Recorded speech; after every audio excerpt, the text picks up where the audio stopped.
साथियों, ये गठबंधन सरकार बनने के बाद पहली बार मैं यहाँ पर आया हूँ। मैं सभी झारखंड वासियों का तहे दिल से शुक्रिया अदा करता हूँ। आपने इतना बड़ा मैंडेट हासिल किया, 56 सीट आपने लाई और आज हमारी एक मजबूत सरकार झारखंड में है। मुझे उम्मीद है हमारी सरकार आप जो भी वायदे किए हैं वो वायदे आप सब मोल के उसको निभा रहे हैं और कोई शिकायत नहीं। ऐसा काम हमारी पार्टी के लोग, हमारे मंत्रीगण, हमारे विधायक और गठबंधन की सरकार ये सभी मिलकर कर रहे हैं। इसीलिए मैं आप सभी को धन्यवाद देता हूं कि इतना अच्छा काम करने के लिए। भाइयों, देश में आपके सामने बहुत बड़ा संकट आया है। बैठना है तो बैठना है तो बैठो, वही डोंट शाउट। साथियों, देश में जो चल रहा है वो सब आपके सामने है। 22 तारीख को देश में एक बहुत बड़ा भयंकर आतंकवादी हमला हुआ। 26 बेगुनाह लोग मारे गए और सरकार ने ये माना कि इंटेलिजेंस फेल्यूर है, इसको हम सुधारेंगे। जब ये मालूम है आपको तो आप अच्छी व्यवस्था क्यों नहीं करें? ये हमारा पहला सवाल है। और मुझे ये भी इंफॉर्मेशन मिला और कहीं पेपर में भी आए हैं, लिखे हैं कि 3 दिन पहले ही, हमले के 3 दिन पहले ही वहाँ इंटेलिजेंस रिपोर्ट मोदी जी को भेजा था और उसीलिए मोदी जी ने कश्मीर जाने का प्रोग्राम कैंसल किया था। ये मैं एक पेपर में पढ़ा। जब इंटेलिजेंस लोग आपकी रक्षा के लिए ये कहते हैं आप जाना मुनासिब नहीं है, तो आप वही बात अपने इंटेलिजेंस लोगों को, सिक्योरिटी को, वहाँ के पुलिस को, वहाँ के बॉर्डर फोर्स को आपने क्यों नहीं इत्तला दिया और क्यों ये सुरक्षित लोगों का सुरक्षितपन क्यों नहीं किया? ये पूछता हूं मैं। जब आपको इंफॉर्मेशन आता है आप प्रोग्राम कैंसल करते हो, लेकिन आप जो टूरिस्ट लोग वहां पर गए थे उनकी रक्षा के लिए भी आप अच्छे ज्यादा संख्या में पुलिस भेज सकते थे, ज्यादा संख्या में बॉर्डर फोर्स बोल सकते थे, लेकिन आपने एक मिनट भाई, लेकिन आपने वो काम नहीं किया। और ऑल पार्टी मीटिंग में भी आपने ये मान लिया कि इंटेलिजेंस की चूक हो गई है। जब चूक को आप मान रहे हैं तो भाई साहब मैं पूछता हूं, इतने लोग हमारे मर गए, उसकी जिम्मेदारी भी आप लेना चाहिए। हम तो इस पाकिस्तान के साथ टेररिज्म के खिलाफ लड़ने के लिए जो सरकार कोशिश करेगी उसका पूरा पूरा साथ हम देंगे, क्योंकि हम इस देश के मूल निवासी हैं। जितने भी आदिवासी भाई हैं, अरे वो तो इस देश के मूल निवासी है। देश को बचाना, देश की सुरक्षा करना, ये आदिवासियों का पहला फर्ज है।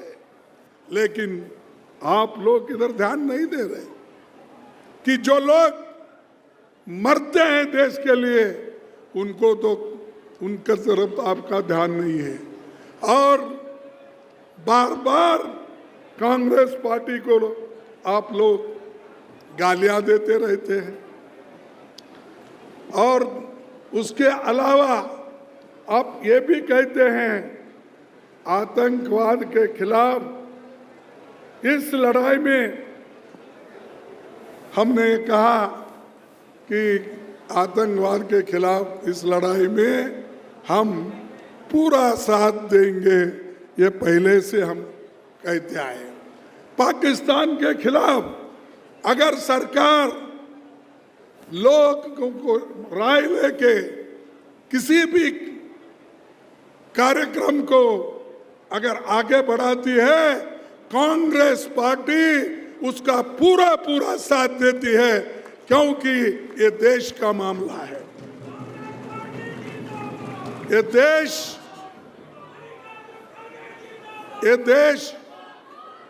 देश सबसे बड़ा है। उसके बाद तुम्हारी पार्टी आती है, तुम्हारा धर्म आता है, तुम्हारी जात आती है। देश के सामने कुछ नहीं। और हम देश के लिए अपनी जान दिए हैं। इंदिरा गांधी जी ने जान नहीं दी इस देश में एकता रखने के लिए? दी या नहीं दी? राजीव गांधी जी ने अपना जान दिया या नहीं दिया? और महात्मा गांधी जी ने आजादी लाकर अपनी जान खोई। एक गद्दार ने उनके छाती पे गोली मारकर उनको मार दिया।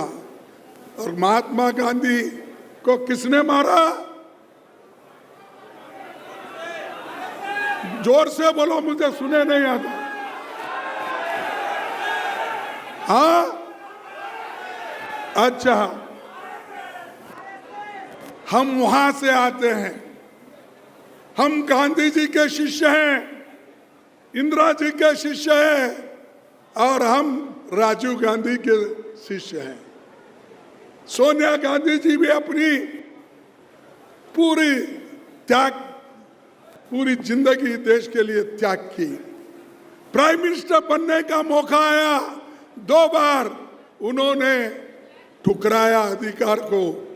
लेकिन ये लोग 100 जान लेकर आज अधिकार में बैठना चाहते हैं। तो इसलिए भाइयों, हमको अपना काम करना है देश के हित में। और उसी लिए हमने चंद उसूल तैयार किए। एक तो है कि हम पहला एक ओबीसी का कास्ट सेंसस का, यानी जातीय जनगणना, ये राहुल गांधी जी ने और पूरे पार्टी ने यह तय किया है कि ओबीसी की जातीय जनगणना होना चाहिए। पहले तो मोदी जी बोले और बीजेपी के लोग बोले, क्या बोले? बोले कि तुम जातीय जनगणना लाकर इस मुद्दे को उठाकर तुम लोगों को डिवाइड कर रहे हैं, टुकड़े टुकड़े कर रहे हैं। ये उन्होंने कहा। मैं पूछता हूं, जब हम कहे तो आपने बोला देश के टुकड़े कर रहे, धर्म के टुकड़े कर रहे, जाति जाति में झगड़ा लगा रहे, आपने कहा। लेकिन आज जो बात हम पहले बोलते थे, राहुल गांधी जी जो पहला बोलते थे, उसी बात को आज आपने दोहराया है और कहा है कि हमारे आगे आने वाले सेंसस में हम सबकी कास्ट उसमें, जाति उसमें नमूद करेंगे। तो जीत आपकी हो गई। जो कांग्रेस पार्टी के वर्कर्स हैं, जो आप लोग बैठे हैं, आपकी जीत हो गई और मोदी जी हार गए। इसीलिए जाति जनगणना में आज जाति के वो कॉलम आ गया है। मैं ये किसी को इंसल्ट करने के लिए नहीं बोल रहा हूं। अरे भाई, जो बोलते हो वैसा चलो ना। बोलते एक, करते एक। और आपके लोग तो ये बोलते थे पहले, कौन, कि वो शाह ने एक बार बोला, अमित शाह जी ने क्या बोला, भाई 2 करोड़ नौकरी देना एक जुमला है। बोले 15-15 लाख रुपए बाहर का काला धन लाके तुम्हारे जेब में डालना, ये भी जुमला है। बोले अरे जुमले वालों, आप सुनो, जिस काम के लिए हम लड़ते हैं, दिल से लड़ते हैं, लोगों के लिए लड़ते हैं, गरीबों के लिए लड़ते हैं, और वो जुमले बोलते फिरते हैं। इसलिए आप लोगों को बहुत एक होकर लड़ना है और इसलिए पार्टी को मजबूत करना है। पार्टी नहीं है तो कोई मंत्री नहीं बनेगा, पार्टी नहीं है कोई मुख्यमंत्री नहीं बनेगा, पार्टी अगर नहीं है तो केंद्र में हमारी सरकार भी नहीं आएगी। पहले लड़ो और तुम हासिल करो। जब मंजिल पे हम पहुंच जाएंगे, फिर देश में एक, जिस तरह इंदिरा गांधी जी ने गरीबों के लिए काम किया, उसी ढंग से हमारी कांग्रेस पार्टी काम करते रहेगी। तुम्हारे लिए हर चीज की सहूलत मिलते रहेगी। भाइयों,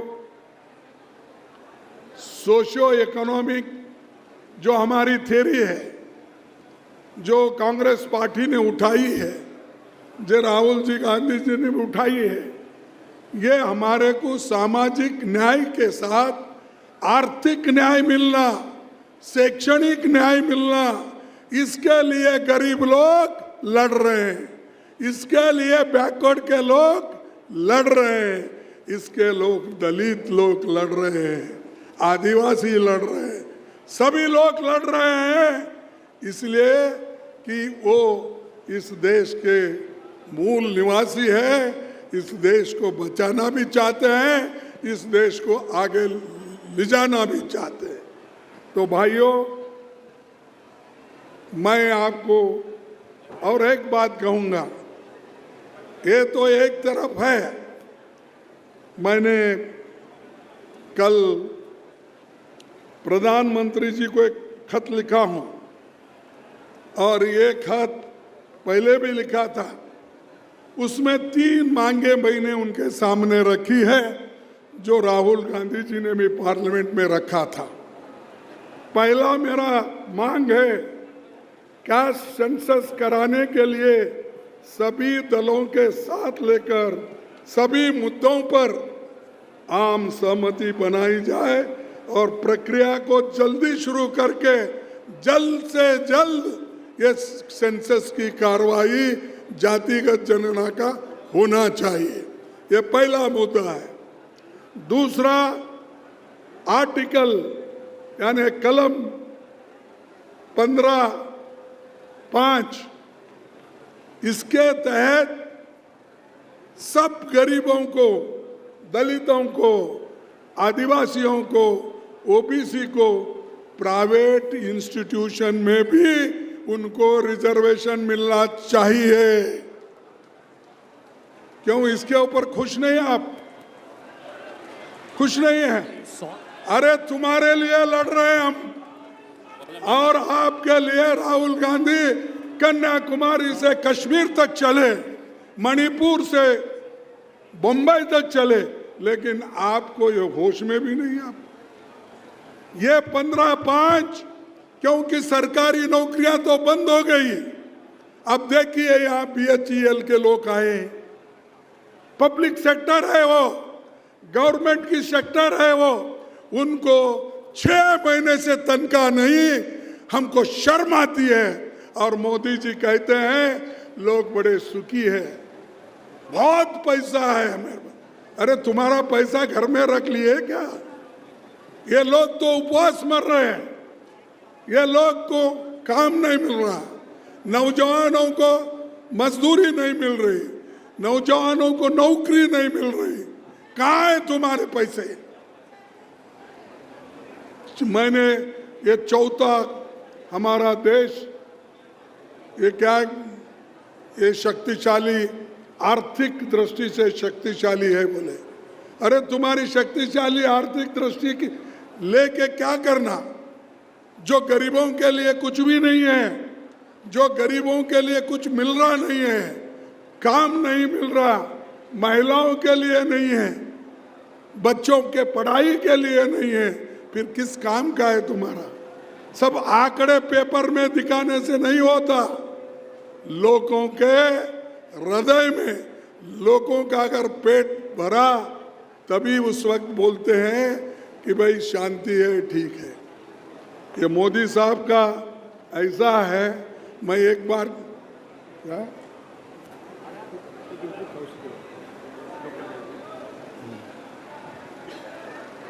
और मैं वही कहा, यहाँ पब्लिक सेक्टर बंद करके फिर किसी के हाथ में देके इस हमारे रांची के लोगों को यहाँ से निकालने की कोशिश कर रहे हैं। यहाँ HEC है और बड़े दूसरे कारखाने से, और 2-2 साल से अगर इनको तनख्वाह नहीं मिली तो कैसा उनके बच्चे को वो पढ़ाएंगे, कैसे वो खाना खाएंगे? वो मजदूरी कर रहे हैं रास्ते पे। तो ये मोदी जी की पॉलिसी है कि पब्लिक सेक्टर बंद करो और शेड्यूल कास्ट, शेड्यूल ट्राइब्स और बैकवर्ड क्लास की नौकरी छीन लो। ये काम कर रहे हैं। 30 लाख वैकेंसीज है सरकार में, क्यों नहीं भर रहे? इसीलिए नहीं भर रहे। अगर वो वैकेंसीज भरे तो गरीब के बच्चे, गरीब के लोग वहां पर नौकरी करेंगे और उनका पेट भरेगा। इसीलिए वो भूखे मारना चाहते हैं, लोगों को तबाह और तंग करना चाहते हैं। तो इसको आप होशियारी से आपको काम लेना होगा और हमारी संगठन को मजबूत करके जहाँ जहाँ हमारे पे अन्याय होता है, जहाँ जहाँ गरीबों पे अन्याय होता है, आप आवाज उठाना चाहिए। अगर आप आवाज नहीं उठाए कोई पूछने वाला नहीं है। बच्चा जब रोता है तब माँ उसको दूध पिलाती है। वैसा ही तुम लड़ेंगे तो ही तब कुछ हमको मिलेगा। अगर नहीं लड़ेंगे, एक नहीं हो जाएंगे, संविधान की रक्षा अगर नहीं करेंगे तो आपके दिन खराब है। इसीलिए दूसरा, एक तो 15/5 का बोला, एक तो सेंसस का बोला, तीसरा 50% आज रिजर्वेशन कैप है।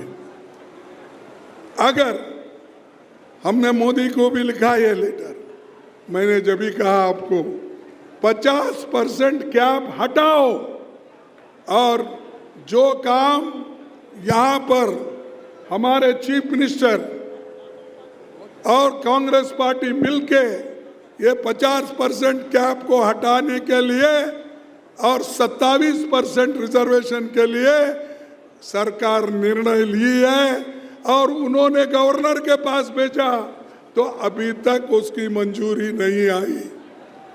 ये गवर्नर लोग अपने पास अच्छे अच्छे कानून हम जो बनाते हैं उसको वहीं रख लेते हैं। इसीलिए सुप्रीम कोर्ट ने थप्पड़ मार दिए और कहा है कोई भी कानून बनता है गरीबों के लिए और राज्य सरकार करती है उसको जल्द से जल्द सिग्नेचर करके मंजूरी दे के भेजना चाहिए। ये किसने कहा? सुप्रीम कोर्ट ने कहा।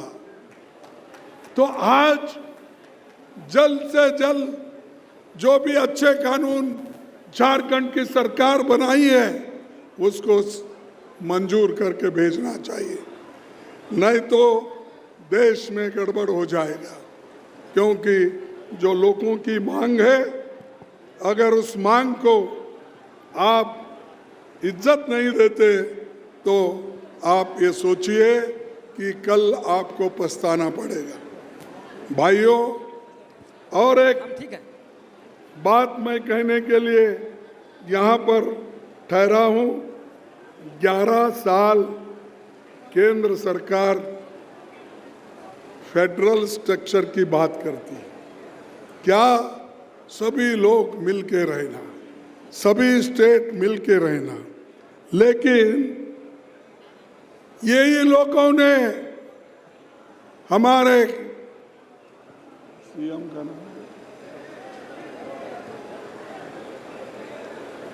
हमारे सीएम को जेल भेजा इन्होंने। मिली जुली सरकार हमारी एकता को तोड़ने के लिए उनको जेल भेजेगा। अरे तुम तो बोलते हैं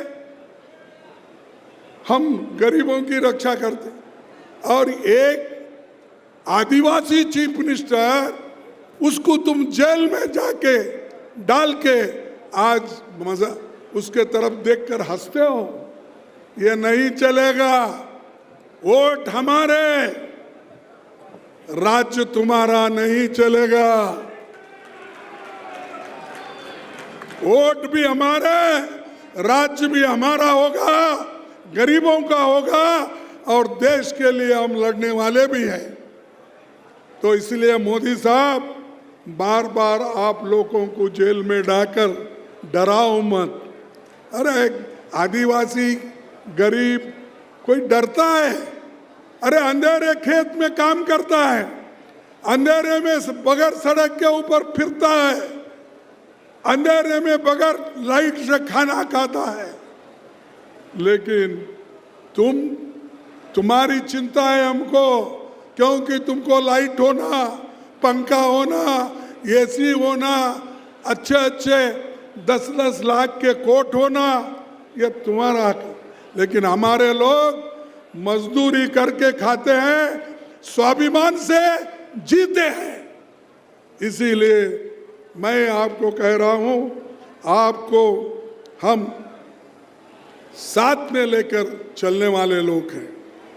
और एक बात मैं आपसे कहना चाहता हूं, भाई हम इतना सब जो देश में कर रहे हैं, एकता की बात कर रहे हैं, और देश के लिए हमने जवाहरलाल नेहरू जी ने कई पेपर निकाले, नेशनल हेराल्ड, कौमी आवाज और नवजीवन, ऐसे 3 पेपर हिंदी के, इंग्लिश के, उर्दू के सभी पेपर निकलकर लोगों को जागृत किया।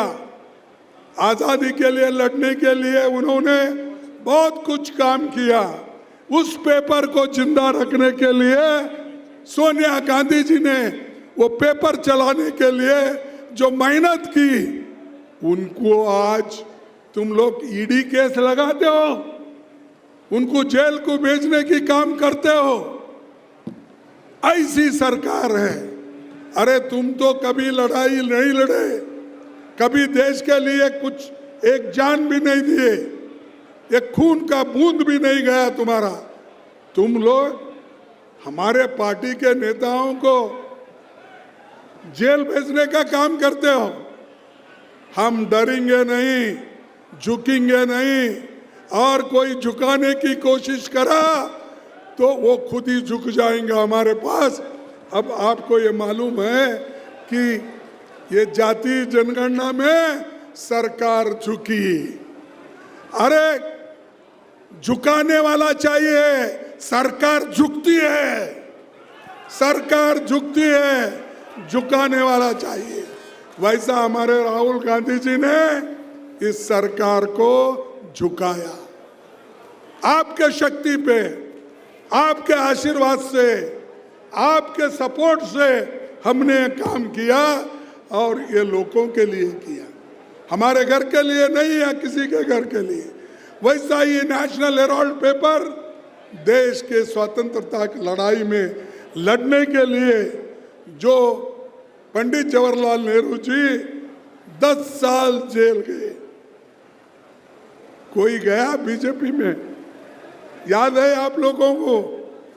आजादी के लिए कोई लड़कर जेल गया है बीजेपी में, जनसंघ में, आरएसएस में गया कोई? फिर ऐसे लोग देशभक्ति का पाठ हमको पढ़ाते हैं। वो कहते हैं कि खुद देशभक्त है, हम सब लोग जो सही बोलते हैं वो गद्दार हैं। यहाँ तक कि हमको ही नहीं, अगर कोई अच्छा लिखता है उसको गद्दार ठहरा करके जेल में डालते हैं। कोई अच्छा बोलता है, कोई अच्छा कवि है, उसको भी जेल में डालते हैं। अरे freedom of expression, freedom of press, इस सब को अगर किसी ने दबा के रखा है, वो मोदी ने दबा के रखा है, शाह ने दबा के रखा है, और सबको डराने की कोशिश कर रहे हैं। लेकिन कोई डरने वाले नहीं, और उनको पछताना पड़ेगा, आज नहीं कल उनको ये देखना पड़ेगा। ईडी का केस कर रहे हैं, सीबीआई का केस कर रहे हैं। ईडी में 200 केसेस में एक आदमी को शिक्षा मिली, 2 आदमी को शिक्षा मिली। 200 केस में 2 आदमी को आज तक शिक्षा मिली है।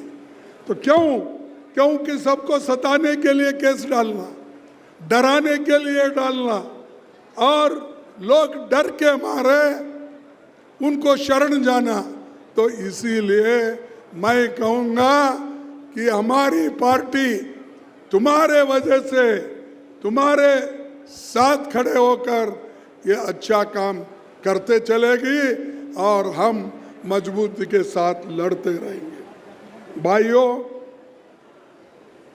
मैं ये कहूँगा और एक बात आपको कि ये पार्टी का कार्यक्रम है, इसको अभी हमारे सेक्रेटरी ने आपको सबको सर्कुलर भेजा होगा।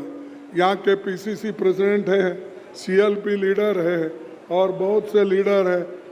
अभी हमारा 40 दिन का कार्यक्रम है। ये संविधान बचाओ ये रैली है, 40 दिन का भी है, हर जगह चलते रहेगा।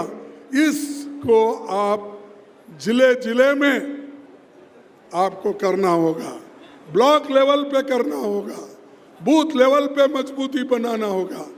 बूथ लेवल से लेकर तुम पीसीसी तक काम करते रहेंगे, यही हमको शक्ति मिलेगा, और इसी के वजह से हमारी पार्टी मजबूत बन के लड़ने के लिए आगे कदम बढ़ेगी। भाइयों, मैं आपको ये विनती करूंगा, आप घर घर जाना पड़ेगा, बैठे जगह कुछ नहीं मिलता। मैं एक छोटी सी एक मिसाल देता हूं। 2 लोग थे, बड़े दोस्त थे।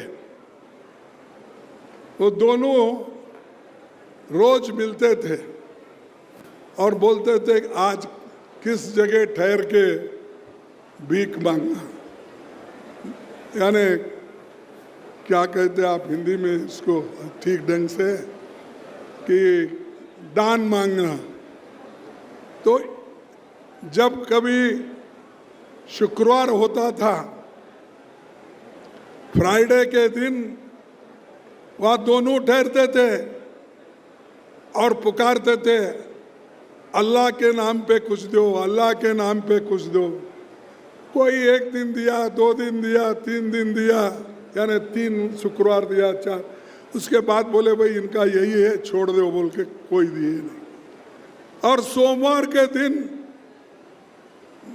मंदिरों के पास जाके ठहरते थे और वो पूछते थे भगवान के नाम पे कुछ दो, भगवान के नाम पे कुछ दो। डालते थे लोग, थोड़ा कुछ देते थे। अब रोज इनका देखने के बाद वो समझे कि भाई रोज का ही इनका कहना है, तो हम कि क्या करें। इसीलिए वो दोनों दोस्त भी परेशान हो गए। आज हमको कुछ भी नहीं मिल रहा, क्योंकि मजबूर, ये अपना मजदूरी करने की आदत नहीं थी। दोनों आलसी थे।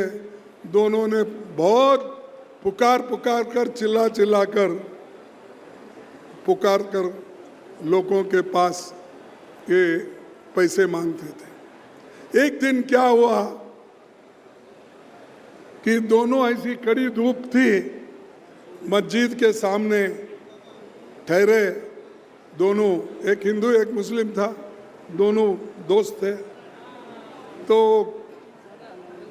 पुकार पुकार कर मांगने लगे, अल्लाह के नाम पे दो, अल्लाह के नाम पे दो। तो कोई उधर ध्यान नहीं दिया। उसके पीछे, वहाँ रोड के पीछे एक ड्रेनेज था, तो वो ड्रेनेज के पास ही ठहरे थे और लोगों को आकर्षण करने के लिए पहले तो 2 पैर पे ठहरे, फिर बाद में 1 पैर पे ठहरे। कोई देखा ही नहीं। तो उनको खूब धूप में आया, चक्कर आया, एकदम दोनों गिर गए। गिर जाने के बाद एक का पैर टूटा, नाली में गिरने के बाद। पैर टूटने के बाद लोग उधर से इधर से भागते, अरे रे उसको उठाओ उठाओ, पानी लाओ, दूध लाओ, नींबू शरबत लाओ, कुछ लाओ। सब लोग खिलाने वाले वहाँ जम गए। सब खिलाने के बाद उसको हॉस्पिटल को ले जाना ये हुआ, इसीलिए लोग उसको उठाकर हॉस्पिटल में लेके जा रहे थे।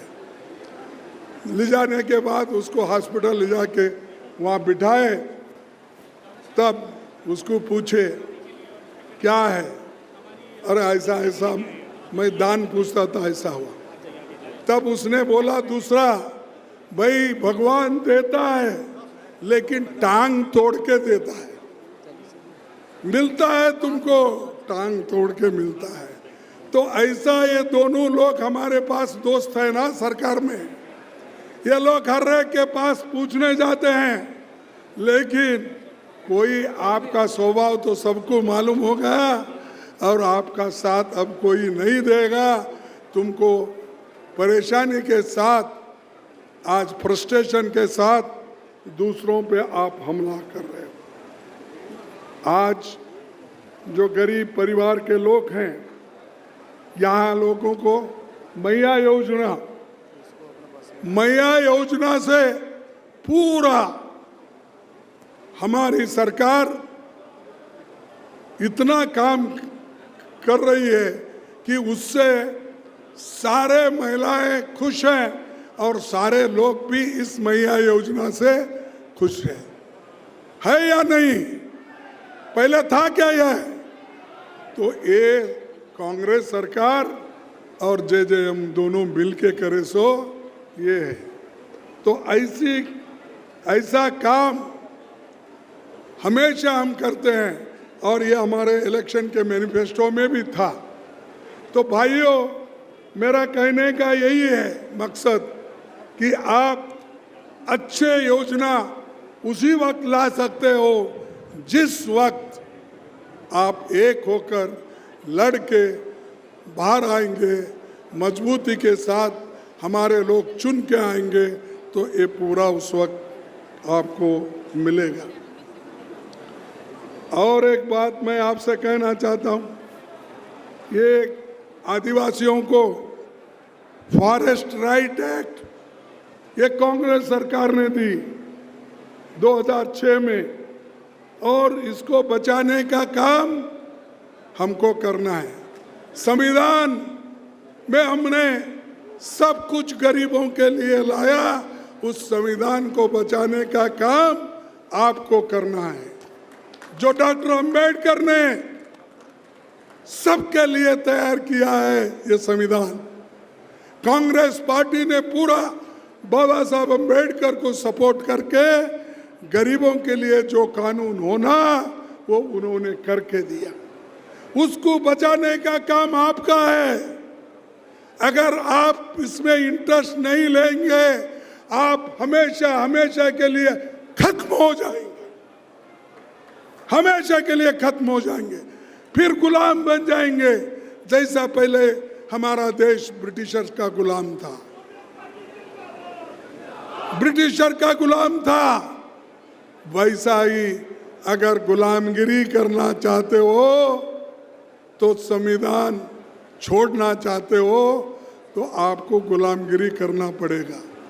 और सब ये अमीर लोग वही चाहते हैं कि गरीब को, schedule caste, schedule tribe, backward और गरीब, अपर कास्ट में भी गरीब है, इन लोगों को कुचलने का काम वो कर रहे हैं। इसीलिए दोस्तों, मैं कहता हूं संविधान बचाओ। ये जो रैली है ये आपके लिए है, देश के लिए है, आदिवासियों के लिए है, तो इसको बचाना आपका धर्म है।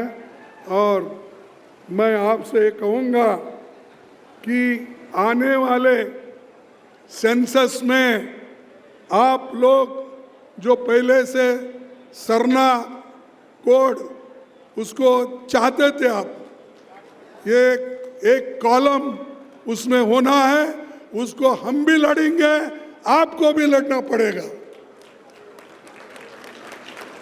सरना कोड लाने के लिए। और ये तो आदिवासियों का धर्म का है। इस धर्म की रक्षा तो बीजेपी कर नहीं सकती, मोदी कर नहीं सकते, वो सिर्फ कहीं जाके डुबकी मार सकते, लेकिन तुम्हारी हिफाजत नहीं कर सकते। तो भाइयों, मैं आपसे यही विनती करूंगा कि आने वाले सेंसस में इस सरना कोड को डालने के लिए मैं हेमंत सोरेन को भी बोलूंगा और कहूंगा इसके लिए वो पूरी कोशिश करे और इसका हिफाजत भी करे, क्योंकि सरना समाज या ऐसा समाज है जो बाबा साहब अंबेडकर इसको पसंद करते थे, महात्मा बुद्ध पसंद करते थे, महावीर पसंद करते थे, ऐसा सरना समाज है। तो इस तरफ आप लोग दबाव डालकर इसको बनाने की कोशिश करो, और खास करके जो संविधान में लिखा हुआ है, हमको हक जो दिया हुआ है, उस हक की रक्षा करना हम सबका फर्ज है। और उसी के साथ मैं और एक बात कह के अपने बात को ख़त्म करूंगा। एक, हमको आपस में लड़ना नहीं, गरीब अगर आपस में लड़ा, मजदूर लड़ा, महिलाएं लड़ी, तो बहुत मुश्किल हो जाए, क्योंकि गरीब मजबूती के साथ बोलना पड़ेगा, मजदूर जिंदाबाद। जिंदाबाद के नारे सिर्फ लगाने से नहीं होता, मजबूती के साथ ये करके बनाना होगा। और मैं और एक बात कह के अपनी बात को विराम देता हूँ। एक ये है कि जो संविधान में लिखा है, सबसे महत्वपूर्ण महिलाओं के लिए, महिलाओं को वोटिंग का अधिकार पहले भी नहीं था, शेड्यूल कास्ट को भी नहीं था, आदिवासी को नहीं था, गरीबों को नहीं था। वोटिंग का अधिकार था 1947 से पहले नहीं था। लेकिन आज बाबा साहब अम्बेडकर का संविधान, नेहरू जी का पूरा लोकतंत्र का ढांचा आज सबको वोट का अधिकार दिया है। और राजीव गांधी के ये रिजर्वेशन के वजह से सब महिलाएं आज अध्यक्ष बन रही है, मेयर बन रही है, जिला प्रेसिडेंट बन रही है। और सोनिया गांधी जी भी ये पूरी कोशिश की महिलाओं के लिए 1/3 रिजर्वेशन, अगर 3 लोग हैं तो 2 मर्द होंगे, 1 औरत महिला उसमें एमएलए एमपी सब। ये कानून भी कांग्रेस ने किया, अच्छे अच्छे कानून हमने किए।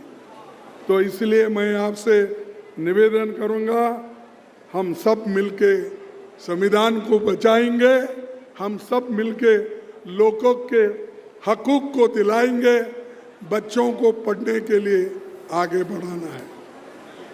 एक नारा है, हमारे पास गरीबों के पास कोई संपत्ति नहीं है, पैसा नहीं है। एक ही नारा है, बाबा साहब अम्बेडकर ने जो कहा,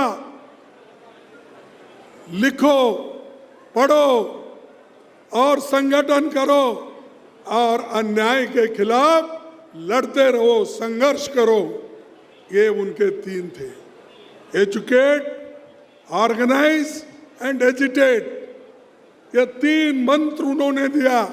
यही अपने बच्चों को हम देना है, यही अपने गरीब बच्चों को देना है, महिलाओं को देना है। ये काम आप करेंगे, करेंगे ना? अपने बच्चों को पढ़ाएंगे? क्यों? बहुत से लोग नाराज दिखते बच्चों को पढ़ाने में। बच्चों को पढ़ाएंगे, बच्चों को पढ़ाएंगे आप। देखो, आप अगर पढ़ाएंगे तो एक आखिरी बात कहता हूं, बाबा साहब ने बात कही थी। क्या कही थी? इतना पढ़ो, इतना पढ़ो, दुनिया तुमसे डरे। यानी पढ़ाई में इतनी शक्ति होती है, दुनिया खुद तुम्हारी इज्जत करती है। और बाबा साहब इसलिए उनकी इज्जत होती है क्योंकि उन्होंने पढ़ा, और पढ़कर देश के संविधान लिखने में वो आगे बढ़े। इसलिए भाइयों, जो हमको आज सब कुछ मिला, वो गांधी जी, नेहरू जी, वल्लभ भाई पटेल, अब्दुल कलाम आज़ाद और हमारे पूरे इंदिरा गांधी जी, ये गरीबों के सेवा में पूरा काम किए। वैसा ही आपको करना है। इसीलिए मैं इतना बात कह के अपने बात को समाप्त करता हूँ। बचाओ संविधान, अब संविधान बचाओ बोलना, संविधान, संविधान, संविधान। जय हिंद, जय हिंद। जोर से बोलो भाई। मेरे जैसा उम्र हो गई मेरी, मेरे जैसे में दम है अभी, तुम नौजवान लोग। जय हिंद, जय हिंद, जय हिंद, जय हिंद, जय कांग्रेस, जय कांग्रेस, जय कांग्रेस, जय कांग्रेस, जय कांग्रेस, जय कांग्रेस, जय बापू, जय बापू, जय बापू, जय बापू, जय बापू, जय बापू, जय भीम, जय भीम, जय भीम, जय भीम, जय भीम, जय भीम। आप सबको धन्यवाद, नमस्कार।